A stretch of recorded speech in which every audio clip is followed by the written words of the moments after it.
शुरू करें। Tokyo Olympics 2020 में इस बार एक ऐसी हिस्टोरिक घटना घटी जो शायद पहले कभी नहीं हुई थी और इस हिस्टोरिक डिसीजन का कारण एंड फोर्स बनी यूएसए की एक बहुत ही talented gymnast Simone Biles. Simone Biles के एक डिसीजन को कई लोगों ने सराहा और कई क्रिटिक्स ने उन्हें कमजोर भी कहा, पर इससे पहले कि हम जाने कि उनका ये हिस्टोरिक डिसीजन क्या रहा, जानने की कोशिश करते हैं कि इस 25 वर्षीय जिमनास्ट की अचीवमेंट्स क्या रही है। 2013 में 2 वर्ल्ड चैंपियनशिप मेडल्स के साथ में ये सबसे पहले रडार पर आई जब इनकी उम्र सिर्फ 16 साल थी। 2014 और 15 में टोटली इन्होंने 8 गोल्ड मेडल्स जीते। Totally she has 25 world level medals जिसमें से 19 गोल्ड है। 2016 के रियो ओलंपिक्स में इनकी पहली अपीयरेंस हुई जहां पर इन्होंने 4 गोल्ड मेडल और 1 ब्रॉन्ज मेडल जीतकर यूएस का नाम रोशन किया। बहुत ही कम एज में कई सारी उपलब्धियां हासिल की और एक स्टेटमेंट भी कहा that I am not the next Usain Bolt और Michael Phelps, I am the first Simone Biles. One of the most decorated gymnast जिनसे हर कॉम्पिटिटर को खतरा महसूस होता था, टोक्यो ओलंपिक्स में अपनी छाप छोड़ने के लिए आई थी। पूरी दुनिया की नजरें इन पर टिकी हुई थी जब first of her kind Simone Biles ने first of her kind decision लिया और ओलंपिक के फाइनल परफॉर्मेंस से अपना नाम विड्रॉ कर लिया। इसका रीजन उन्होंने अपना मेंटल हेल्थ और अपनी वेलनेस को बताया, जो दुनिया के लिए अपने में ही एक बहुत ही सरप्राइजिंग डिसीजन था, लेकिन इससे ज्यादा जो सरप्राइजिंग होना चाहिए था वो कई लोगों ने मिस कर दिया। उनकी टीम ने उनका सपोर्ट किया, उन्हें साइडलाइंस पर रहने दिया और उनके इस ब्रेव डिसीजन को कई स्पोर्ट्स पर्संस और कई ओलंपियंस ने अप्रिशिएट भी किया।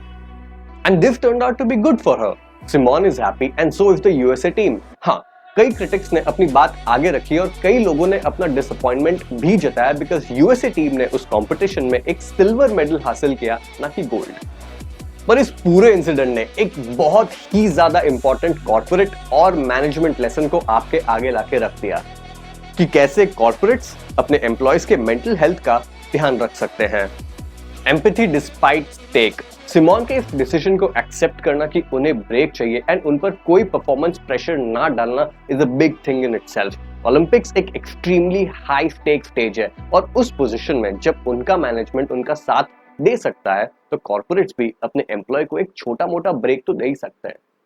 Person over performance. I am sure Simone आगे के कॉम्पिटिशंस में टक्कर जरूर देगी, पर कई लोगों का मानना है कि सिमोन का पार्टिसिपेट ना करना बिकेम द रीजन कि यूएसए ने उस कंपटीशन में एक सिल्वर मेडल जीता। लेकिन यूएसए टीम ने एक वर्ल्ड लेवल जिमनास्ट का भरोसा जीता है सही टाइम पर सपोर्ट दिखाकर। रिजल्ट्स एंड मेडल्स तो आगे भी मिल जाएंगे if the person is going to be very happy.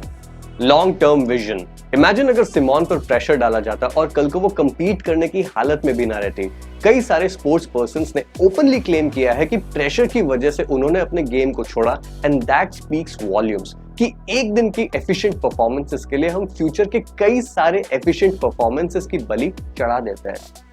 और इसका पैटर्न हमें कॉर्पोरेट कल्चर में भी दिखाई देता है। देयर आर ऑर्गेनाइजेशंस जो अपने एम्प्लॉयज का ध्यान रख रही है, बट ऐसे कई सारे वर्क प्लेसेस भी है जहां इसकी शुरुआत होनी बाकी है। What ever may be the reality, ये तो हमें कंपनीज के वर्कफोर्स ही बता सकते हैं। The point is profits, business achievements, awards, high level performances, इनको कुछ लोग अकम्प्लिश करते हैं, लेकिन अगर यही लोग इस कैपेसिटी में ना हो कि उनका काम करने में मन भी लगे तो ये माइलस्टोन आगे जाके भी कभी पूरा नहीं होगा।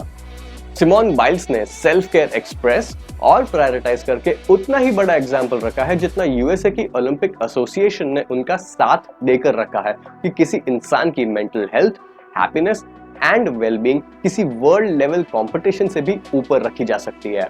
Until next time, this is दरवाजा खोलो। Please be kind to the person next to you. Thank you.